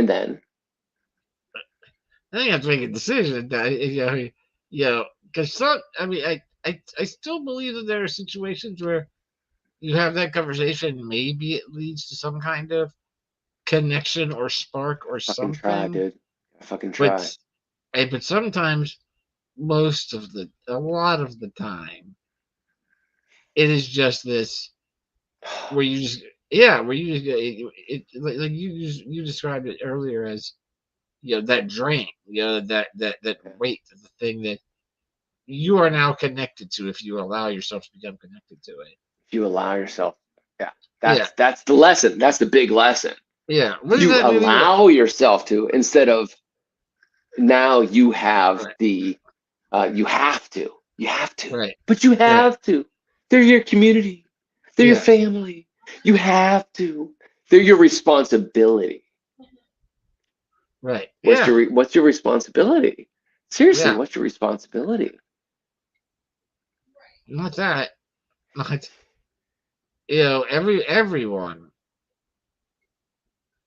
Everyone has a course that they're on, and yeah, I'm a big fan of or believer in flowing as much as possible. Yes.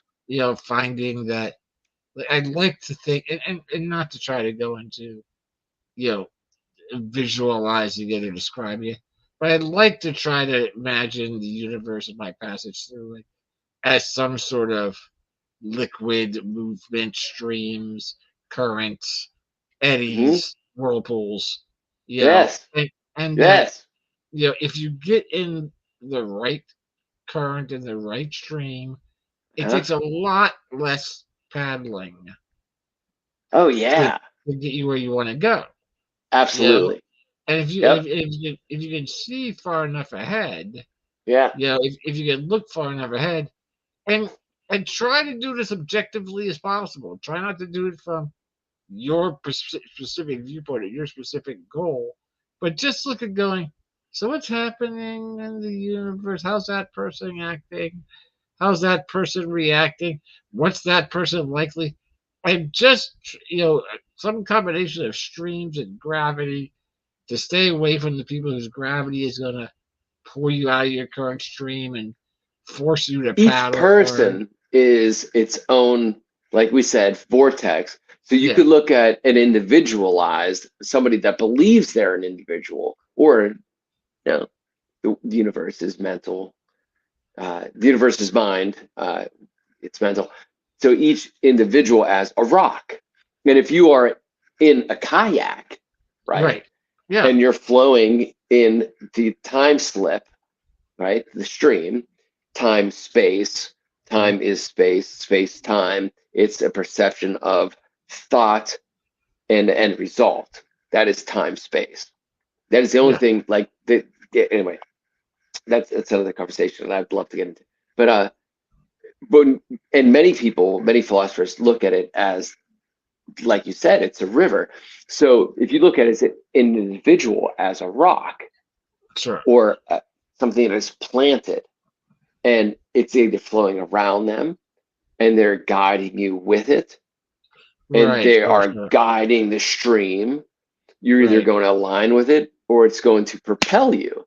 And you need to be very conscious of how much of your vibrational content is going to align with, and just enough that right. it's guided, and they guide you, and that's it. They will guide you. Not that they own you, but Oh, yeah, yeah. their vibrational content information, and that's all that fucking, like, every radio station is information, like we talked about earlier. You can dial in your frequency, your resonance, and everybody has their own fucking radio station, and it's your choice to what you want to align with, engage your information from. So each individual is a rock in this flow of your time, Right, space, right? And you can align with it, and it can be an edge of the stream, right?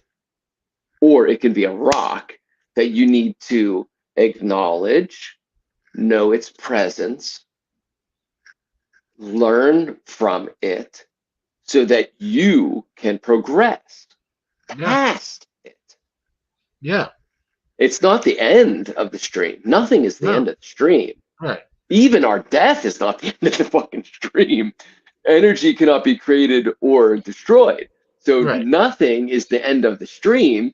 It is just something you have projected in front of you that you believe is the end result. right. That is greater than you. You're the fucking prime example of that shit, dude. Right. Yeah, You're my best lesson in realizing that nothing can stop me from living except my own belief that something can stop me from living. Yeah. And living is a perception, as we've been talking about all night. Yeah.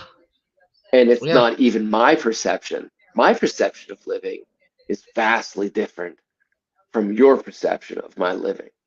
Yeah, with the whole living thing, that's where the whole flawed perception comes in. Cause, Right. We're all just rocks in the flood yeah, of because how we everybody sees, react to everybody's yeah, vortexes, which is and everybody sees vortexes of their thoughts. life as Correct. year after Right. year after year. This Which happened doesn't after, exist. It's vortex this after happened vortex. after that. Yeah. It's vortex from vortex. And each stone, each individual is a vortex of propulsion, propelling us away or into something. Right. And that's what every consciousness, every individual duality source, right? It's fucking crazy. Yes. How baffling it is. All is mind, the universe is mental. But when you look at it as the slipstream, as you're flowing through or time, space, connecting one location to another, which is time, you can chronologically, chronos, Saturn, one point of information to another point of information. That is the slipstream. We are all just points of information. And as which is fascinating because before this, right, the internet, let's just say Right. the internet, right, Sure. connectivity was on a very limited basis, and now the slipstream, there's so many more pebbles than rocks, Yeah. right, and the flow is faster, and it's what do you engage with? Yeah. Life, like all is mind, the universe is mental. What do you engage with? Right? And that's the flow. You are engaging with mass amounts of rocks Well, yeah. constantly, different vortexes pushing you or propelling you into a likeness, alignment or disalignment. It's all energy, right? So information is growth. The more you involve yourself with, the bigger your growth can become.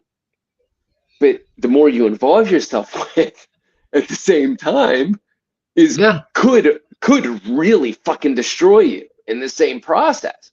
So you have to be very conscious of what is aiding you into your slipstream or is closing your procedure of Yeah. growth. And that's Yeah. peeps. Yeah. That's every fucking individual.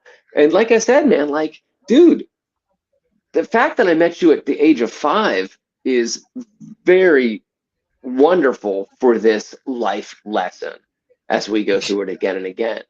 Yeah. This energy field, like, man, thank you, fucking Gandalf. Like, Yeah. you really pulled me out of a very challenging, I didn't have a horrible family, but it was just a different set of challenges that you were providing different information towards. Yeah. Yeah. It was. Yeah. No. It was. There's a different. Yeah. I mean, there's different.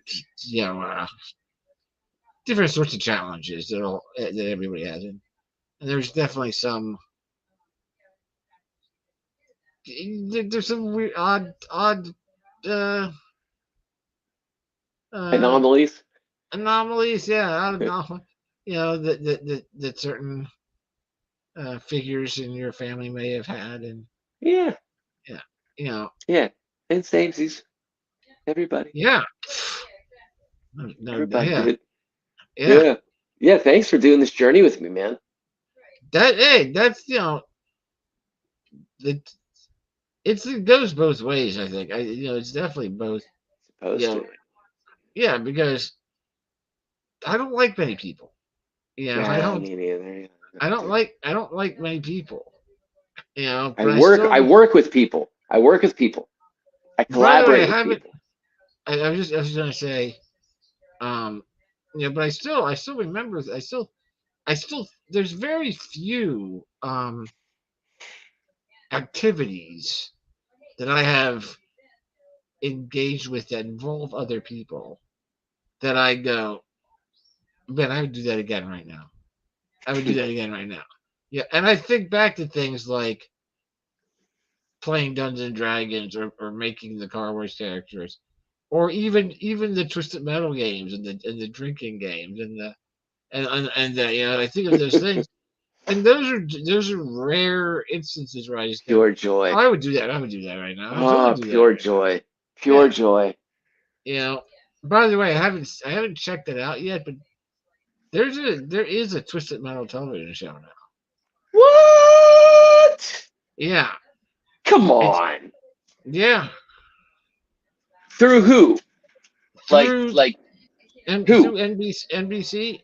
Oh fuck. No. Okay. It, it it's not on the it's not on their it's on their it's not on the TV. It's on their streaming service. Oh, that gives it more promise. Yeah, it's I on wonder if their I hope it's the same characters. it is. It is. It's the guy who plays he was Falcon in the Marvel universe. He's new. Oh yeah. Who Yep, does he play? he plays Roadkill. Okay. Yeah, he My played least favorite Roadkill. character. He It's like seems a to be really crappy car yeah, but he or seems to be weapon. yeah, he seems to be the primary character. Oh, that's funny. That Um, like the least effective automobile would be the primary character. That's right, it interesting. kind of makes sense though with his story, right? Okay. Right. I mean, remember his Yeah, when he you was a beat the homeless game. cat. Yeah, he He was was a homeless. homeless guy or some kind of delusion or something. Oh, wait a second. But didn't he end up like being the dream?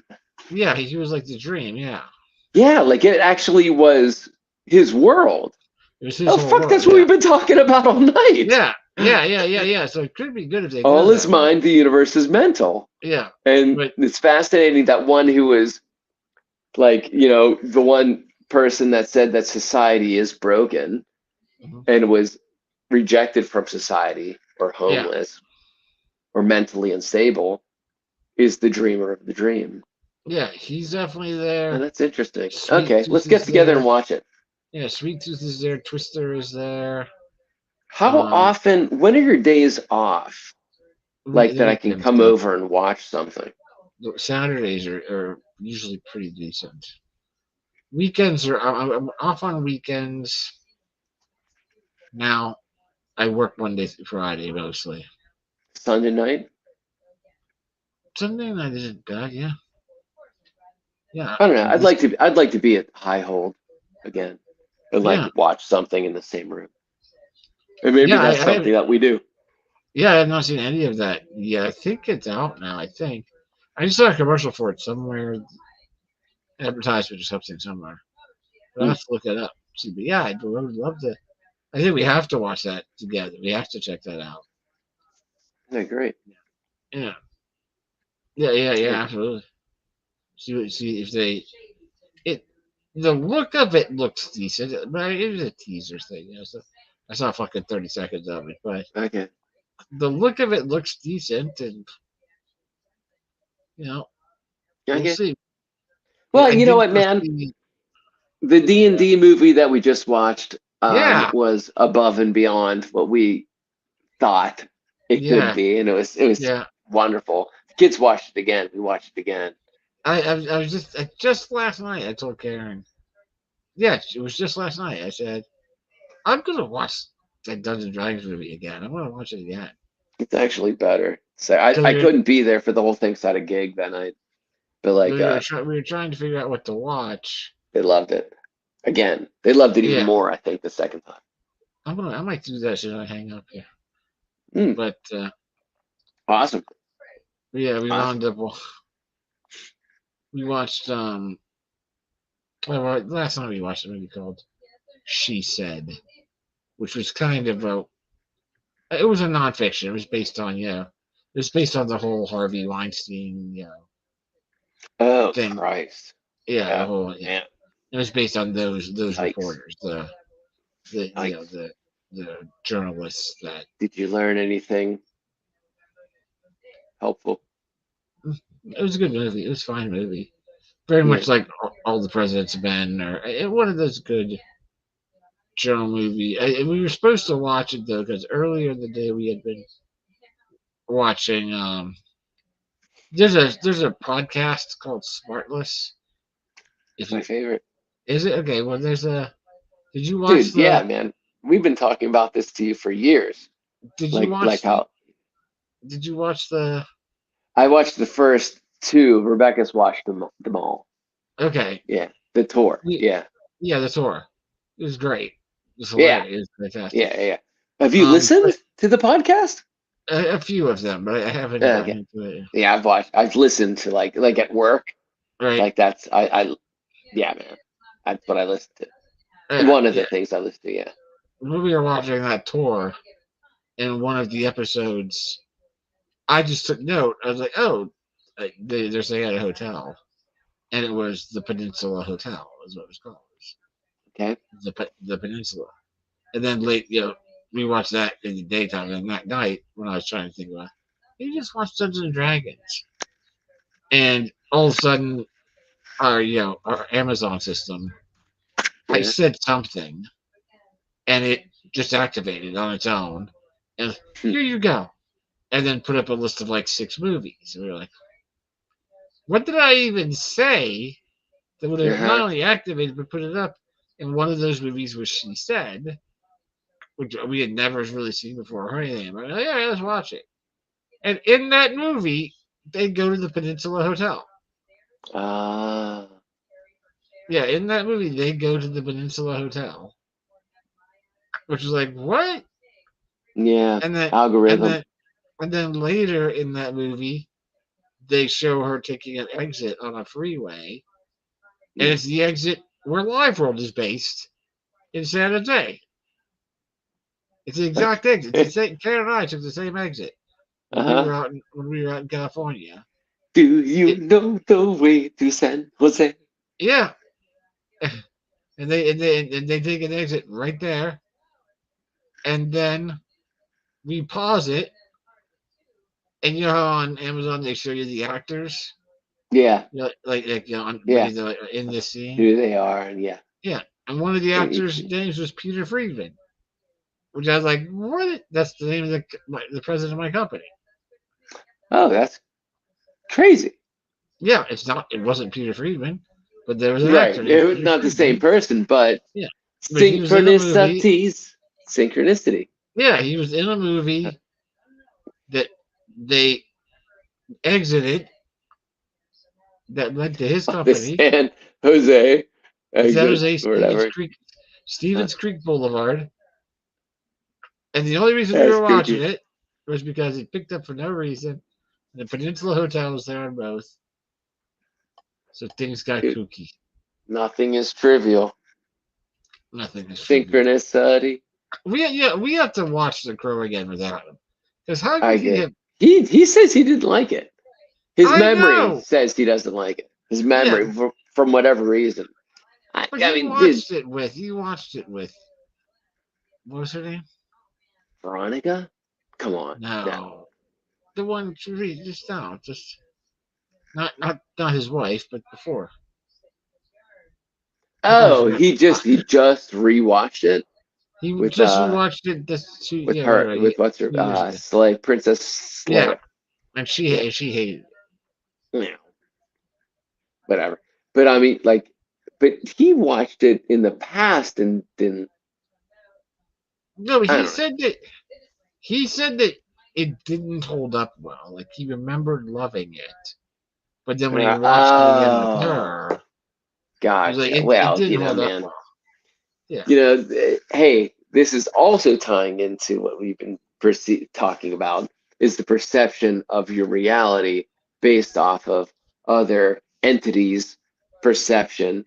And their vortex is bombarding you in your belief system. And there's a subconscious belief system of those that you look up to as you are in your theta state of 0 to 7 and up, your elders who are already programmed into their own matrix of belief systems or vortex realities or radio stations, frequencies, saying this is acceptable, this is not acceptable. And now all of a sudden, the human body is something to be feared, hidden, shamed, because its shape isn't this. It doesn't look like this. It doesn't grow like this. It doesn't move like this. And now all of a sudden, everything in your perception is against you. So, and now you have decades and there's something else birthed. And you are now trying to interact with this other birth of its own reality decades later. And you're watching a movie that was 2 decades prior to its birth. And now it doesn't hold up. Of course it doesn't fucking hold up. There's so many other levels that have been fucking grown through and passed through and perceived and fucking imprinted on what is okay and not okay. You know, there's so many fucking society fucking imprints of the mental state of your own health, which is duality bullshit. Of course it's not going to hold up. Nothing holds up over decades. Dude, if you try to watch Highlander, dude, like it's awesome. If you can be you in 1986, it's awesome. Yeah. Purple Rain, awesome fucking movie. Terrible movie. It is horribly fucking misogynistic and like it's horrible, but it is a great story if you can be blah blah blah. Yeah. I would love to watch The Crow again because there's fucking deep. I haven't seen that year. There's deeply moo. Me either, dude. Me either. I think I know that I've watched Big Trouble in Little China with you. Yeah, more recently than that. More recently than The Crow. Oh yeah, hell yeah. But we have watched The Crow many times. Yeah, Pretty eyes. It's been pretty eyes. It's been more than a decade, I'm sure. Mm-hmm. Easily. I like the pretty eyes. That's it. Nah. Well, my friend, we probably should wrap, huh? Yeah, I'm ready to wrap. And get some food. Yeah, And get what some time is it? Dungeons and Dragons. Yeah. Oh, I just lost you. I lost you. Oh, no. Lost you too. I hear you. I hear you too. I hear you. Yeah, I can't fucking connect to where the fuck you are though. Yeah. Oh, there. Oh, wait. Hey, there you are. Hey. Oh, wait. Squeegee. There you are. All right. I love you, man. So now it's time.